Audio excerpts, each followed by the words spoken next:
Okay, so welcome everybody to our second session of Diversity, Equity, and Inclusion with Marwa, and I'm going to pass it over to you.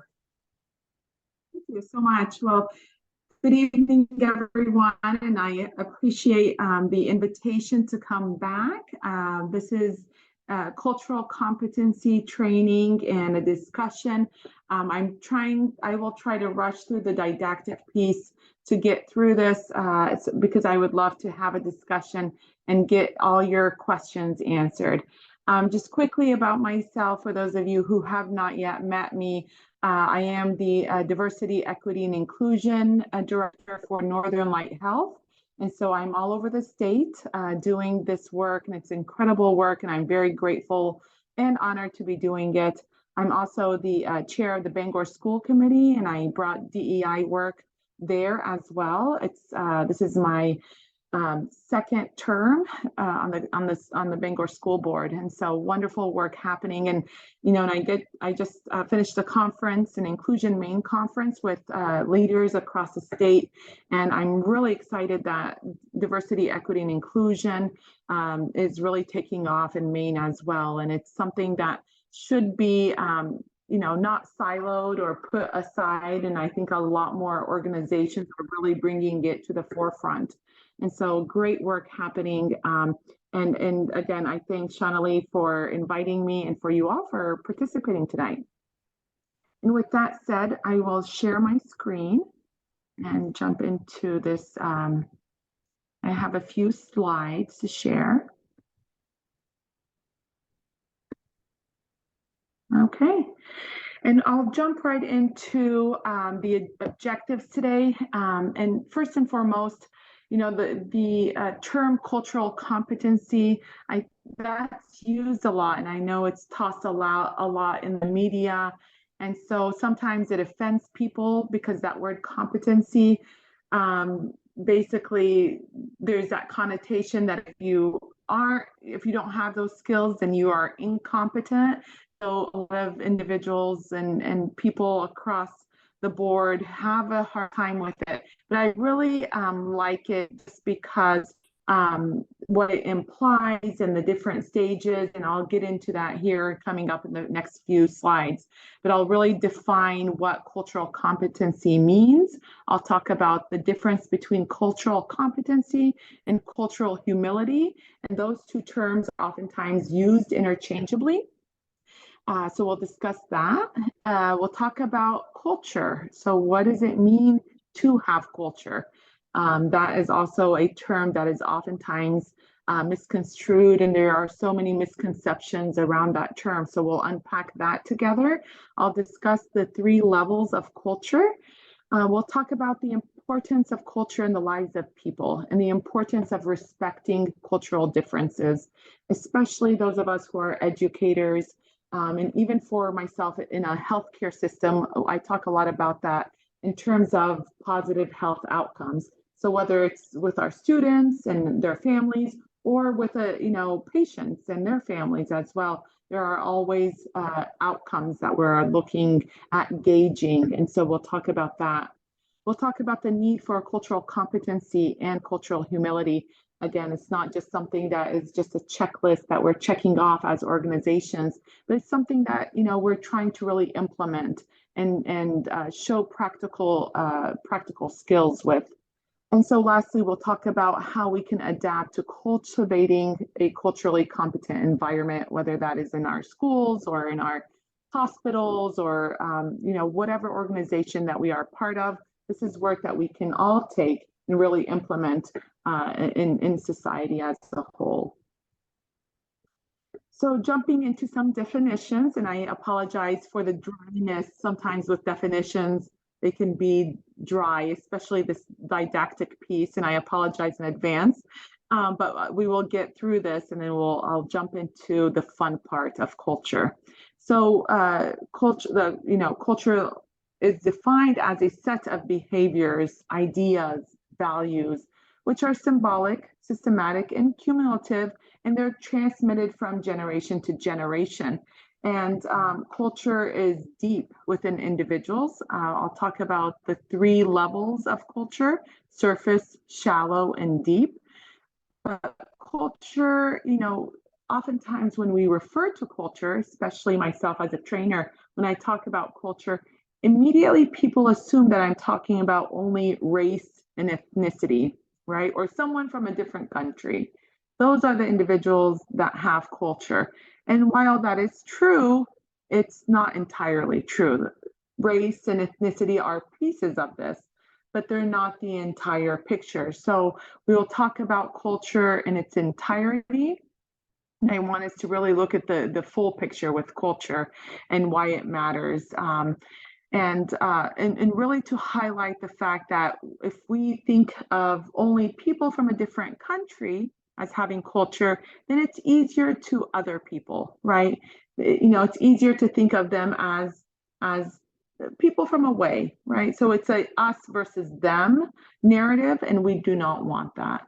And so I'll just highlight that and preface this discussion about culture with that. Cultural competence is defined as the integration then of that knowledge about individuals and groups of people. And then we take that knowledge and we put it into policies and practices and really change our attitudes in appropriate cultural settings to increase the quality of services.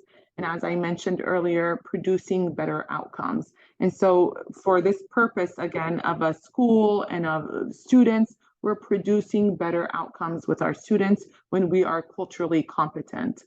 So here, competence implies, again, having that capacity to function effectively as individuals and as organizations, as schools, again, as hospitals, etc., within that context of cultural beliefs and behaviors and needs that are presented by people of diverse backgrounds.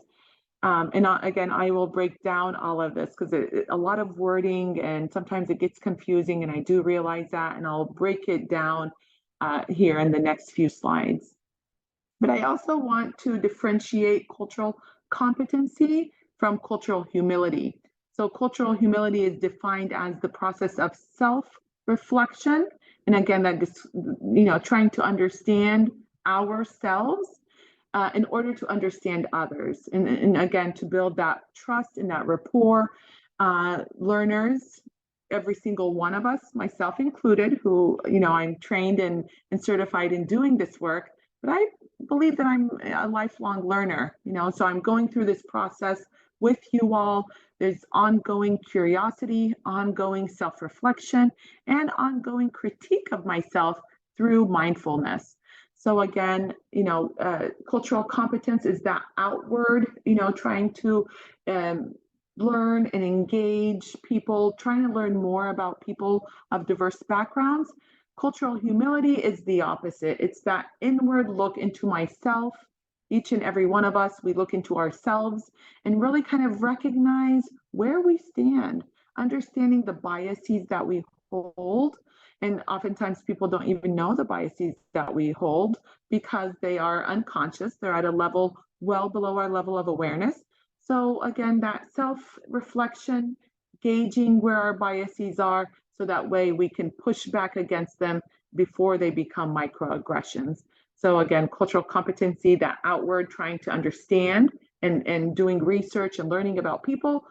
Cultural humility is reflecting upon ourselves, learning, even what is our culture? Where do we stand? Learning more about ourselves in order to learn more about others, if that makes sense. And I'm happy to take questions about this later. I also wanted to highlight that a lot of individuals within, even at work, for example, my colleagues and staff members and team members oftentimes ask me, well, my culture is important to me. I have cultural beliefs and norms that are important to me.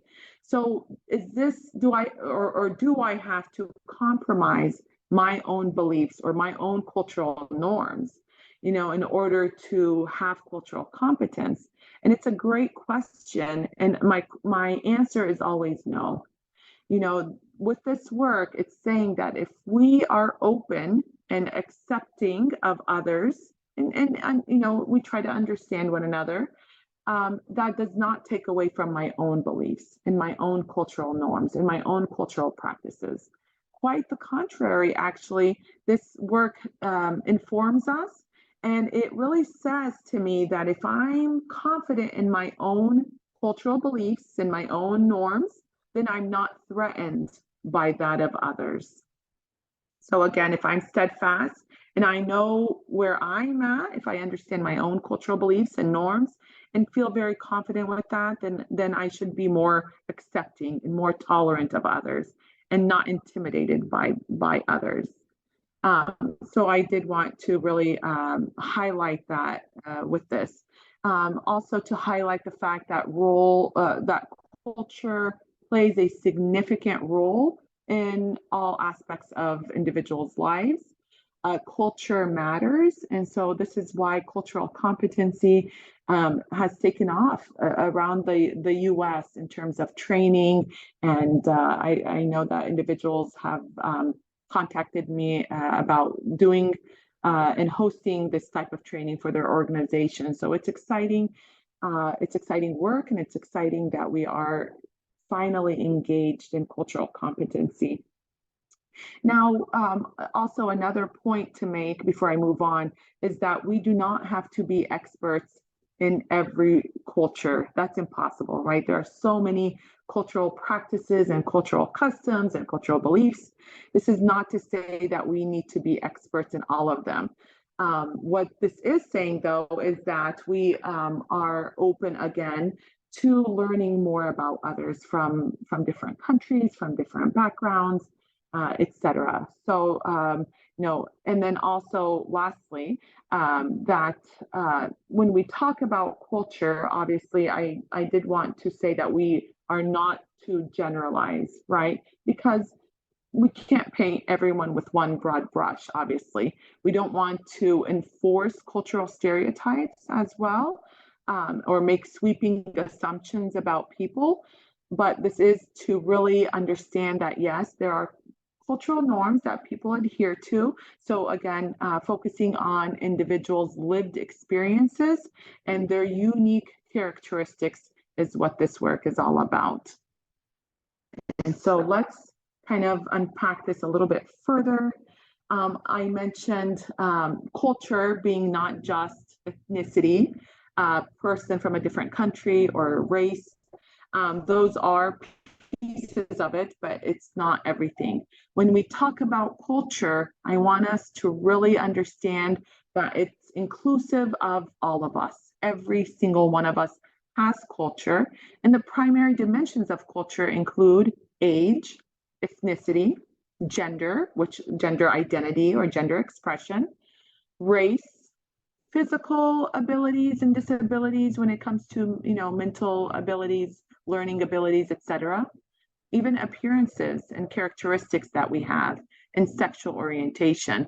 And so those are cultural primary dimensions, because with primary dimensions, typically you can't change that about you, right? These are things that we are born with.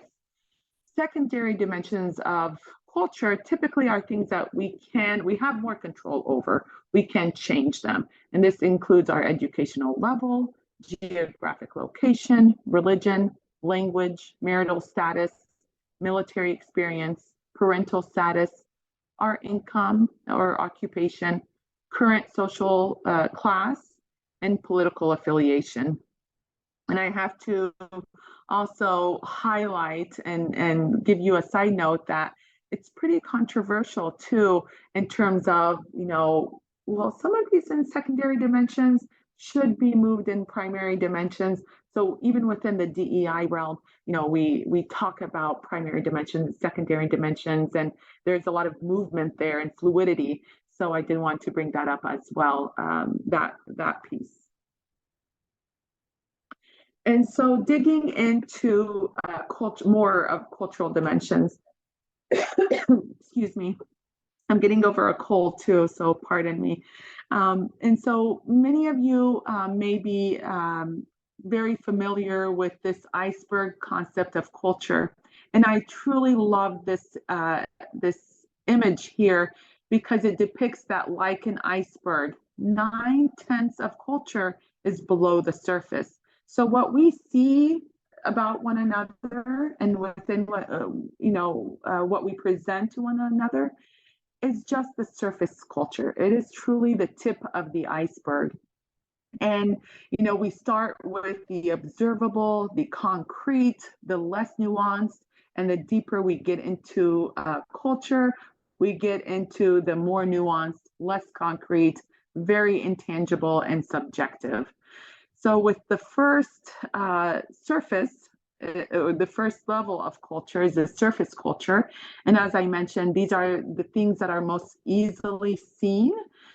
They also represent low emotional impact on trust.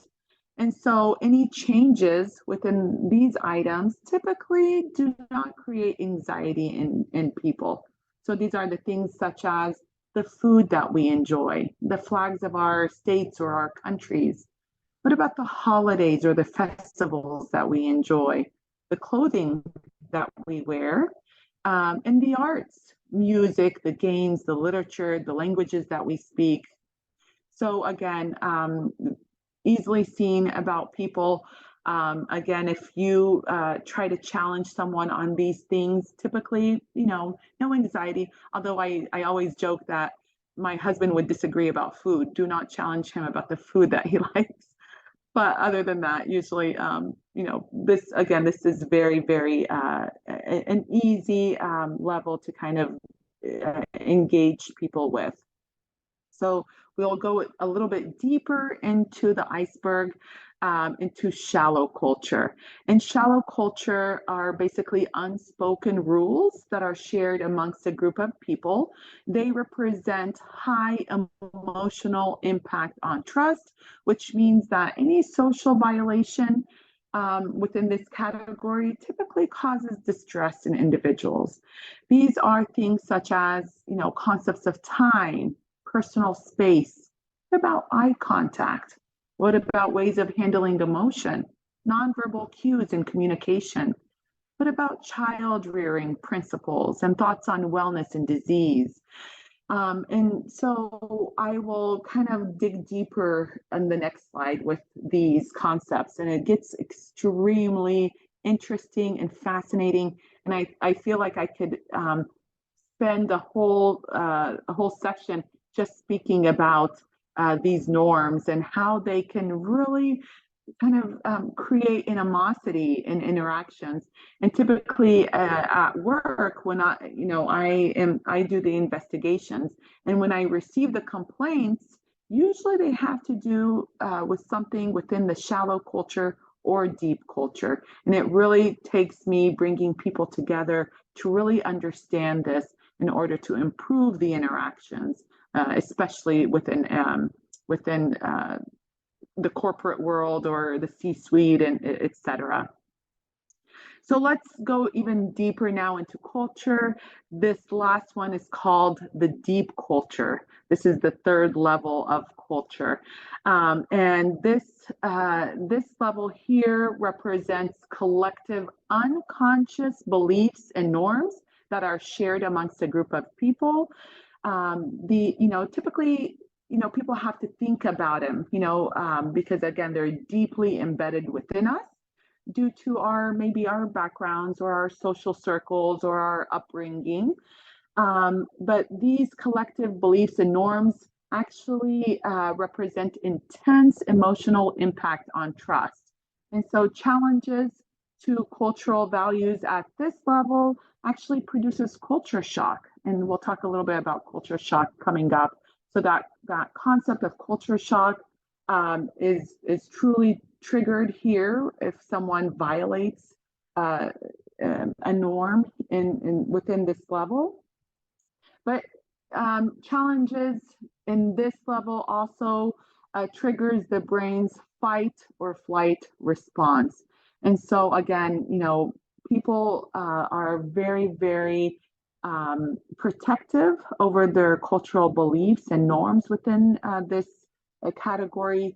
They include such beliefs and norms as concepts of spirituality, concepts of a higher being or a higher power, decision making, concepts of self and worldviews, notions of fairness and justice, relationships to nature and animals, definitions of kinship and cosmology. And so, again, very, very deep level things here. So, as you see, less nuanced, concrete, and then we get deeper, deeper into the more nuanced, less concrete, and very subjective beliefs and norms. Before I move on, want to be mindful of our time, but I wanted to quickly touch on some of these items that I mentioned and what I see as common cultural behaviors. And as I mentioned, when there are complaints that come to me, oftentimes it has to do with these common cultural behaviors and norms. And so I mentioned eye contact, for example. And, I think part of the American culture, many of us value a direct eye contact. Growing up, I was told to look someone in the eyes when speaking to them, because that shows honesty, it shows directness. And even with my children, I'm like, look me in the eyes when you speak. So I think as Americans, we value that, and I have to share that with many other cultures. That is actually not the norm, that when you lower your gaze, that is a sign of respect. And I actually had an issue come up at work where a provider had colleagues who had reported him because they felt like he was being very dismissive. He would always look down at the ground when he was being spoken to, or when they were trying to get his attention. And so when we actually came to investigate this and brought them together, he was actually pretty upset that someone felt that he was being dismissive, and he was from a different country. And he said, for me, that is part of my upbringing, that I as a sign of respect, to someone of a different gender, I look down at the ground. And he even mentioned his mother, someone of authority. He never looked his mother in the eyes when spoken to, that he would look down at the ground. And so that is something that, I had to really implement in our onboarding processes, that, sometimes, there are differences in these concepts, and it doesn't mean that one side is being disrespectful, but it really took us bringing these people together, these colleagues together, to really break down a barrier, and the colleagues were very appreciative that there was this explanation, and they felt very, very badly afterwards that they assumed that he was being disrespectful and dismissive. So that is an example I wanted to share. Another example is of proximity or personal space. And many of us, even, I think, prior to COVID, we like to, keep our personal space. I don't want someone right up in my face speaking to me. And I think COVID really kind of made that even more so, with the 6 feet of, of space between us and so forth. But for some individuals, that proximity is very, very close.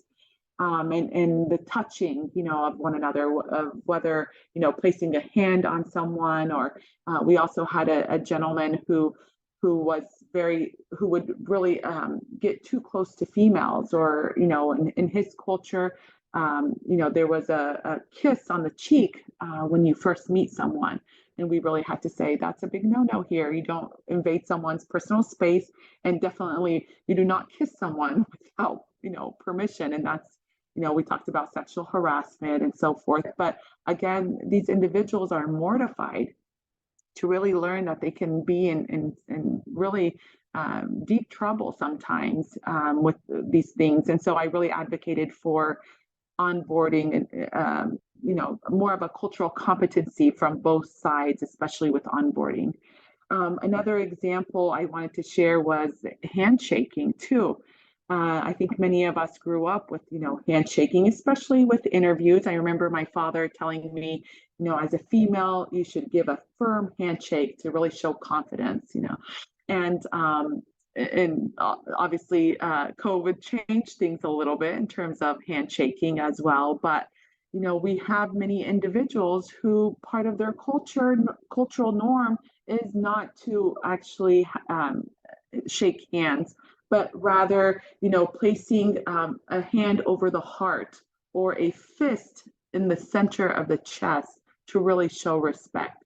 And so, as you can imagine, the awkwardness if I were to extend my hand to someone to give a handshake, and immediately they, either retract or just, you know, pull away, and I'm thinking, what did I do? And just being uncomfortable in that moment. But again, once we really bring these cultural norms and have these conversations, these ongoing conversations about cultural differences and what that may look like, again, it really helps us better interact with colleagues of diverse backgrounds. And so other examples are, realness in terms of being authentic or being direct. For some people, I think part of the American culture, and of course I can't generalize, but we're very direct. We like direct speech. We don't like individuals who beat around the bush because it shows maybe some dishonesty. But for some individuals of diverse cultures, and this has been brought to my attention, that sometimes they are offended by our directness, that sometimes we are too blunt or too direct. There's sensitivity around that. And so being mindful of that. What about communalism? For many cultures, the we is more important than the I. It's all about community, and which is more important for individuals. Concept of time. Oh my goodness, that's a huge one. Punctuality, right? And for many people, situation dictates use of time. And for people of diverse cultures, time is seen as relative. And we've had significant issues at work with that, especially as we're trying to diversify our workforce and people coming exceptionally late. And I've had managers ask me questions like, well, I want to be mindful of, maybe that's a cultural piece, that time is seen, as again being relative and not like us being very punctual, and time is everything for us, especially at work. How can we reconcile that? And I think it's an important discussion to have with our families and our colleagues and so forth, recognizing that first and foremost is that behavior cultural, and if it is indeed cultural, then we validate and affirm that behavior first. We can say things like, well, I understand, I appreciate that this is part of your culture, but then you build and bridge to situational appropriate behavior. So we recognize if it is cultural, we affirm and validate that, but then we can also help people and bridge those gaps, and provide that understanding that is oftentimes very, very, very necessary and very much needed as well. And then, again, I can go through, there's so many things, and I can, again, talk about this all night, but to be mindful of time, I will move on from this, but I'm happy to answer any type of questions about culture and cultural dimensions coming up. I did want to get into the 5-stage model of cultural competency and cultural competence. I'll review this really, really briefly and really quickly, but there are 5 stages, and this is very textbook information. But we start with cultural awareness, and that really involves examining ourselves, as I mentioned at the very, very beginning, gauging where our biases are in order for us to drop any prejudices that may have been previously formed, again, due to our upbringing or social circles, etc. but really to truly develop the right attitude towards our, students, families, patients, whoever that person is on the other side. Cultural knowledge involves searching for information about the different cultures and beliefs of the individuals that we are engaging with to better interact with them and to better understand them. So the onus should not be on individuals to teach us. We should really have this, this thirst and this hunger to learn more about the individuals we are interacting with. So if I am interacting, if I have a colleague or a student or a family member that I know is from a specific diverse background, whatever that looks like, or a different country, then I should look into that and do some research prior to asking them questions, right? So I don't want that burden to be on them to teach me. I should do my research first. I should search for more information and knowledge and to show them that I truly respect you and I truly, I want to learn more about you instead of tell me more. And I'll talk a little bit more about this point coming up. Cultural skills involves our ability to collect that relevant data and to process it effectively for that cross-cultural interaction. Cultural encounter encourages us to step out of our comfort zones. We are all guilty of it. We stick to those who are, like-minded, who are similar to ourselves from similar backgrounds. That's our comfort zone, and that's okay. We acknowledge that. But this stage here is actually encouraging us, to step out of that comfort zone, to interact with individuals of diverse backgrounds, because it really expands our horizons. And again, it helps with that interaction piece as well. And finally, cultural desire requires a strong motivation to learn more about others and their cultures.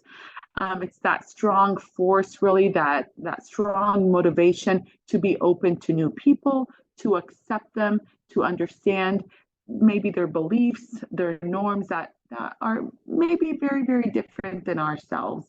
But that willingness to learn and to remain open-minded is first and foremost in this step here. It's critical in providing that trust and that rapport that people truly, they a lot of people are desperate for that, and I see it within Northern Light Health. I see it within the communities that I work with. That people just want that sense of belonging, and it really requires these 5 stages to work hand in hand. And with cultural humility, so as I mentioned, cultural competency, those steps, and as you noticed, it's a lot of like gaining more information, learning about others. So with cultural humility, again, it's more of that inward look that I mentioned, and I love this humble model, and it stands for being humble about the assumptions we make. The H here really kind of recognizes the humility in this work, and understanding that we are human, we will make mistakes, and that's quite okay. Making mistakes is not the worst thing. The worst thing is not recognizing that and not really apologizing when we have to. So if I make an assumption that is harmful to someone, recognizing that and being able to apologize for the mistake that I made. And again, being kind to myself as well, recognizing that I will make those assumptions, I will make those mistakes, but then also, even though I'm not ill-intentioned, the impact can be negative. And intent does not equal impact, as we all know. The U stands for understanding our own backgrounds and our cultures. I mentioned this a little bit earlier. Again, once I understand my own background and my culture, and I feel confident in it and secure in it, then again, I do not feel threatened by others and their cultural differences. The M stands for the motivation to learn more about people's background. So again, that internal motivation to want to learn more. B is to begin to incorporate this knowledge into our work. So it's one thing to gain the knowledge, but then how do we implement it in our schools, in our organizations? And then L is that lifelong learning. As I always mention, some people may look at me as a subject matter expert, but even someone like myself who is trained and certified in doing this work is a lifelong learner. And we have to really understand that I will make mistakes as well. I'm human. We're all humans. And, and again, being kind to ourselves within this work, that is really, really critical. And then E finally is emphasizing the respect and then that implementation of the work. This little image right here, I love it because it really does show that this is a never-ending process. It doesn't stop with awareness. It doesn't, begin or end with anything. It begins with gaining this awareness and the knowledge, being sensitive to the needs of others, more knowledge, implementing the skills, gaining the awareness, and again, this cycle and lifelong really learning that I mentioned. So some practical examples of culturally competent behavior versus culturally incompetent behavior. And I think it's really, it's helpful to have practical life examples. And some of these, and I'm sure we can come up with many, and I would love to open it up for a discussion at the very end for more examples that you may have come across in terms of culturally competent versus incompetent behavior.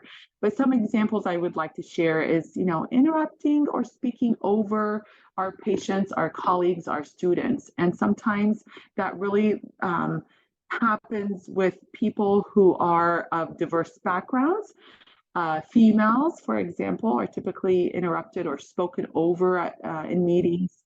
Also, BIPOC individuals, Black, Indigenous, people of color are oftentimes interrupted or spoken over. So being mindful of that and where that is truly incompetent behavior, doing so. Inappropriate comments that are directed at culturally specific presentations. Oftentimes that is targeted towards someone's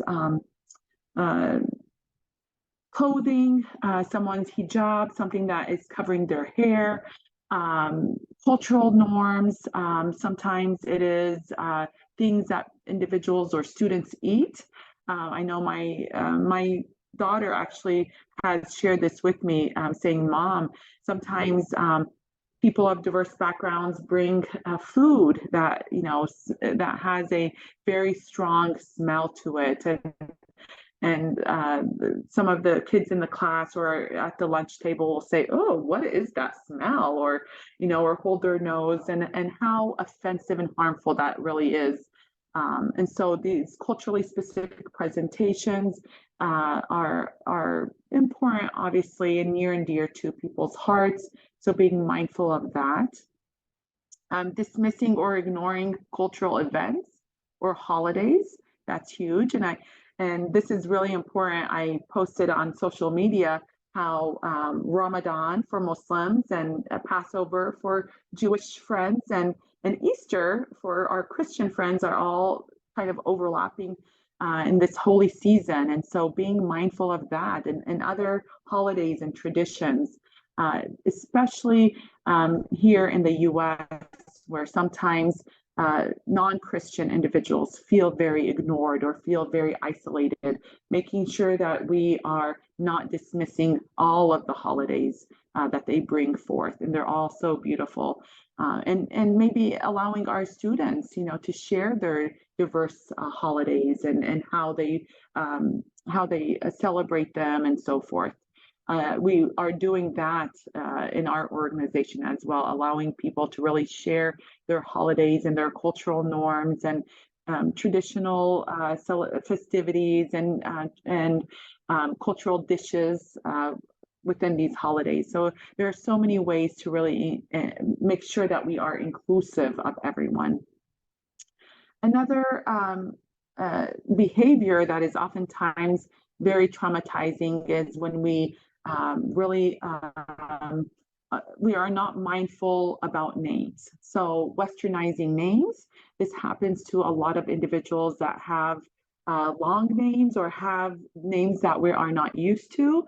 And so making sure that we are mindful of that and really pausing and asking people, can you pronounce your name for me? And maybe writing it phonetically the way that I've heard this person pronounce their name, and asking several times. And I think there's a misconception that if I ask someone, then it may be embarrassing for them, or I'm putting them on the spot. And that's actually not true. This shows a great deal of respect when I tell someone, I really want to pronounce your name correctly. Please pronounce it for me. And I apologize if I mispronounce it, but I will work on it. And so that really kind of validates them. It shows them a great deal of respect. And again, showing them that I'm trying, I really am trying to do this correctly. Tokenizing or assigning the same characteristics to all individuals of the same culture. I kind of touched on this earlier, but allowing people to share if they wish to. I just had this discussion with administrators and teachers in our Bangor schools, because they had, Ramadan came earlier this month, and they really wanted to make sure that we are being as inclusive of all of our Muslim students. But then, some teachers were asking some of their Muslim students if they were fasting. And, and if a student isn't fasting, then it really kind of puts them on the spot and embarrasses, quite, honestly, might embarrass the student. And we don't know if, all students are practicing the same way, or their level of faith and so forth. So again, being mindful that yes, we are saying, happy Ramadan, happy Passover, Ramadan Mubarak, being inclusive that way of acknowledging the diversity in the holidays, but not tokenizing or assigning a specific individual to speak for everybody else. And maybe just, having an open-ended question. I would love if someone has a holiday, a tradition that is new to us, please let us know. We would love for you to share. And when we open it up like that, we are allowing people to come up and say, well, yes, I would love to share more about Ramadan or about Passover, etc. So so with that point, that just came up recently. So that is fresh on my mind.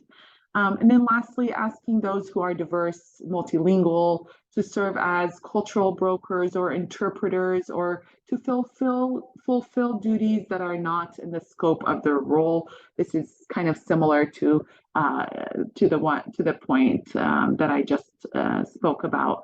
So those two go hand in hand, making sure that there's a seat at the table for all different perspectives, but then I'm not singling people out. I'm allowing those individuals who wish to speak and who wish to share to have an opportunity, but only if they are ready and if they wish to do so.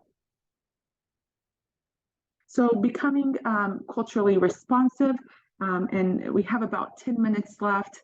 So I will review this. We will skip the activity that I had here, so that way I can answer any questions that you may have. But really considering culture, again, being forthright, let's be candid with our questions. They do not embarrass people. They actually show a great deal of respect. So I can ask someone, what are the most important aspects of your background or identity? And this happens quite often, for example, with our providers who have accents, right? So instead of saying, where are you from, and othering an individual, I would love to, maybe open it up to saying, I would love to learn more about your background, your roots, your identity. We all have backgrounds. We all have roots and identities that we love to talk about. So again, being inclusive really starts with asking those open-ended questions like that. I talked about recognizing our bias, pushing back on that bias. That's really important. Assessing and affirming differences. Asking questions, again, open-ended. Do you have any issues or concerns about anything, really? Allowing them to express concerns or issues.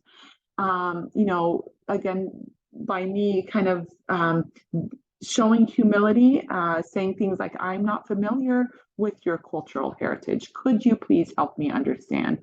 And that really kind of breaks down barriers and helps us understand one another. But also, we are not making sweeping assumptions about people and their cultures as well.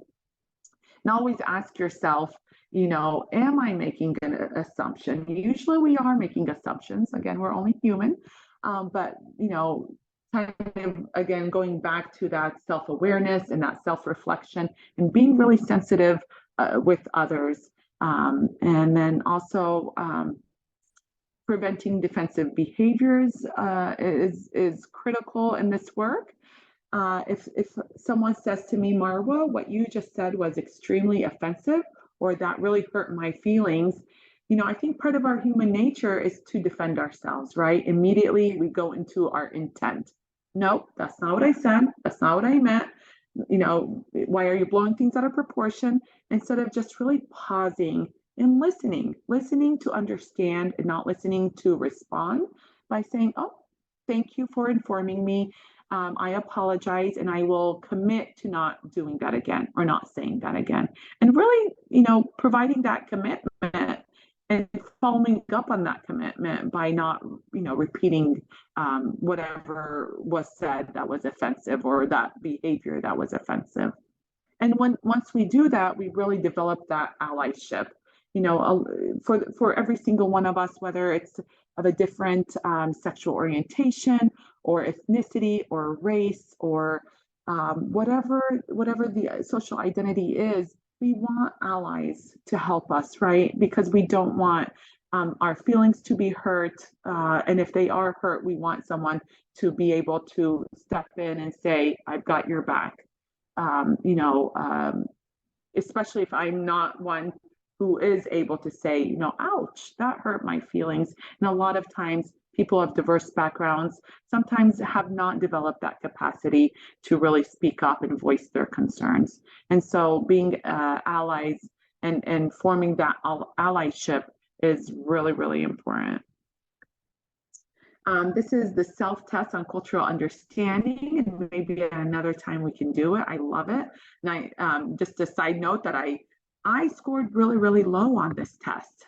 So, I was in the need more practice category. So I often tell my colleagues and my staff members who I do this exercise with, again, we're lifelong learners, and we will continuously work on ourselves. So lastly, some take-home points, and I want to open it up for discussion. Culture impacts everyday life and the quality of healthcare and schools and our society as a whole.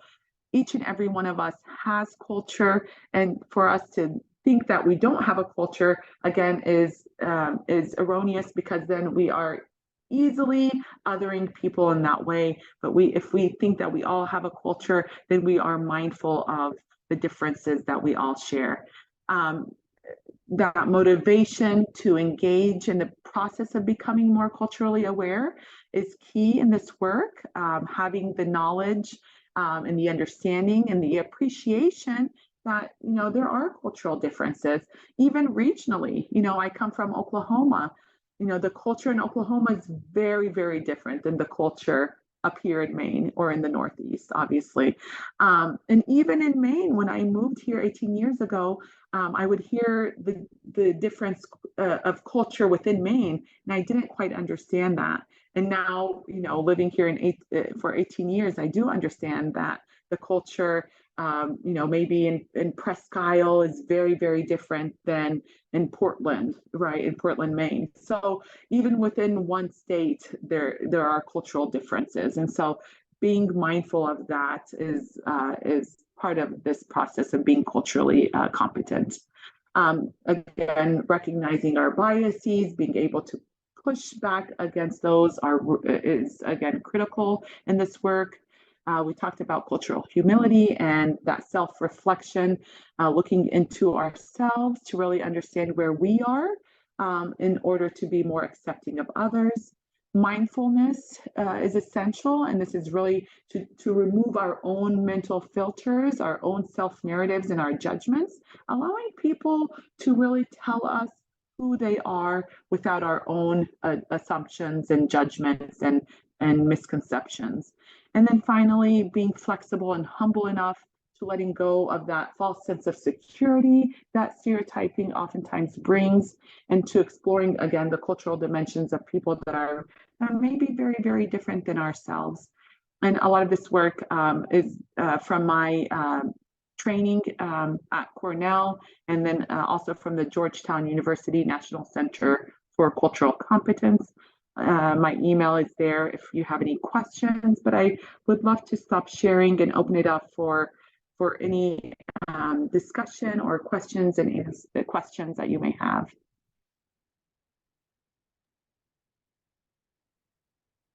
And I think if somebody has a question, just feel free to unmute yourself and to just say it.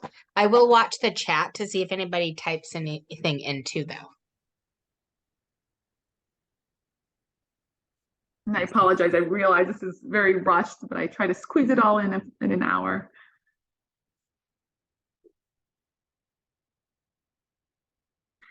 And just to, until someone thinks of a question, but do you recognize or do you see cultural diversity within your area of Maine? And how so, if you do?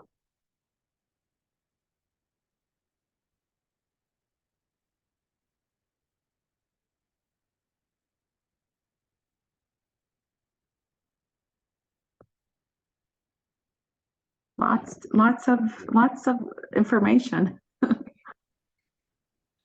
This is Natalie. Hi, Natalie. I'll be brave. How are you, Mara? I'm good, thank you. So good to Nice see to you. again. Yeah. Likewise. I guess my first thought being here in Maine is we're pretty insulated by not seeing much diversity. Which I don't know, can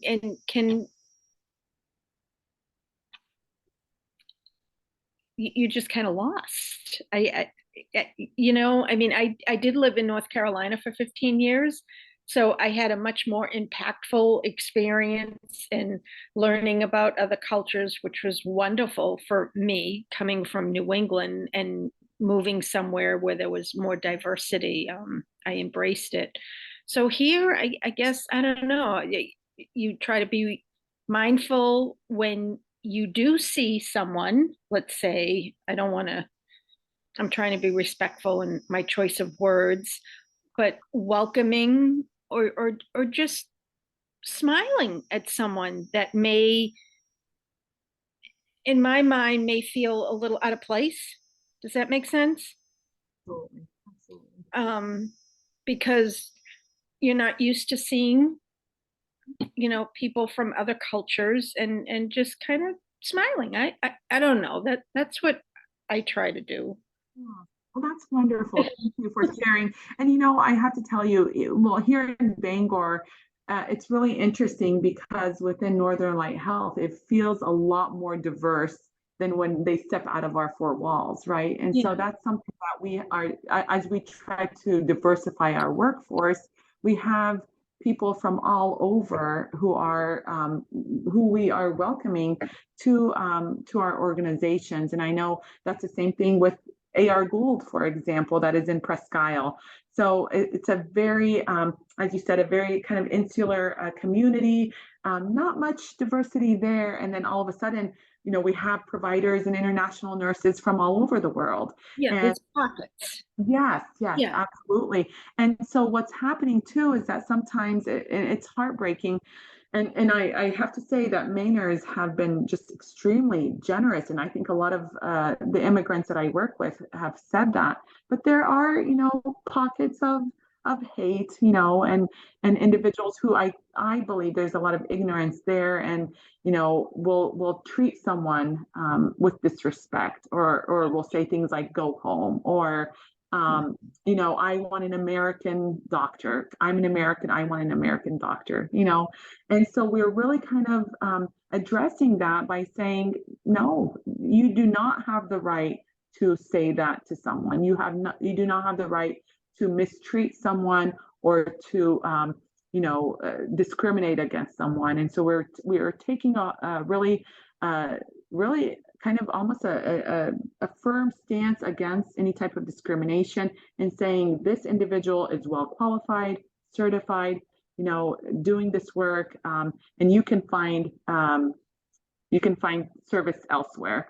And so I appreciate that, but I think as a community and as a state, we really need to step up and provide that allyship that I mentioned, especially if you see or hear someone say something about all these immigrants are coming and taking our jobs, or doing things like that, being an ally for them in that sense as well.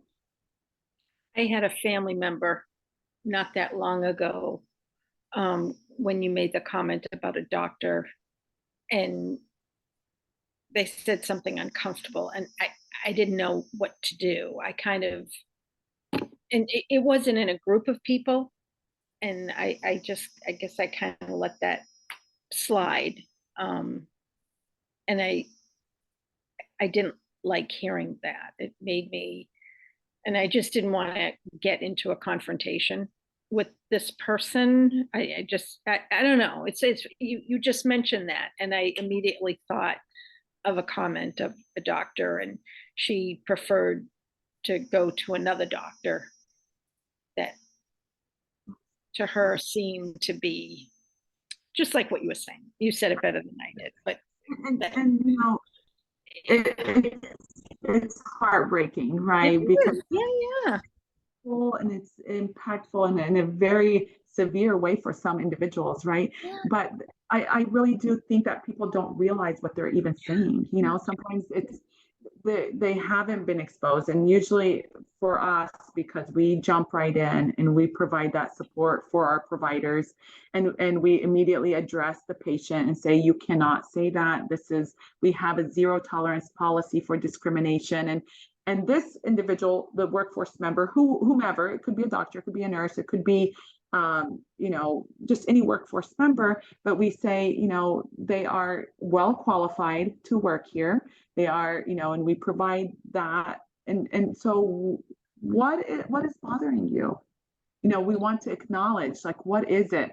And oftentimes when we dig deeper, usually it's like, well, there's a lot of fear, there's a lot of anxiety.